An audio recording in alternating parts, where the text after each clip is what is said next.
अस्सलाम वालेकुम बेलियो तुसी वेंदे पै जे पंजाबी कल्चर ते कलंडरा दी दुनिया। ठीक है जी। ते आंदे आ पहले ना कोठे कच्चे हुंदे सी, घर कच्चे हुंदे सी, लोकी सच्चे हुंदे सी, खुले वेड़े हुंदे सी, ठंडियां हवावां हैं, खुले बूहे, ठंडियां हवावां, एक दूजे वाल आवां जावां।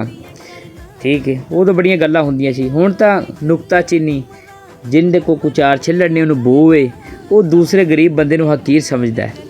लेकिन इंशाअल्लाह इंशाअल्लाह इंशाअल्लाह वक़्त दूर नहीं, वक़्त दूर नहीं।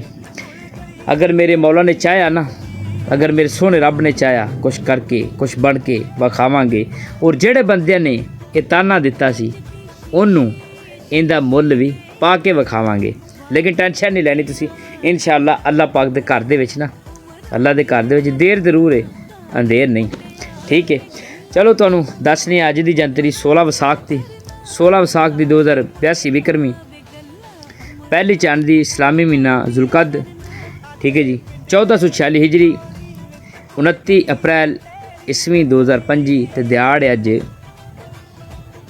मंगल दा, भुलिया जी ना। ठीक है जी। तो गल यह कि गल करन तो पहले भी सोची दा हुंदा है। ठीक है, लेकिन इंशाअल्लाह इंशाअल्लाह इंशाअल्लाह अगर मेरे सोने रब ने चाहा ना, अपने पैरों ते खड़े होके उस शख्स नूं, उस बंदे नूं दसना ज़रूर है भी आ खड़ा है जिन्नू तू क्या सी, तू इस तेरे कोल ना ये चीज़ नहीं। तो ठीक है, बाकी मैं गल नहीं करना चाहता, वो बंदे का नाम नहीं लेना चाहता, लेकिन इंशाअल्लाह वक़्त दूर नहीं, इंशाअल्लाह विखावांगे।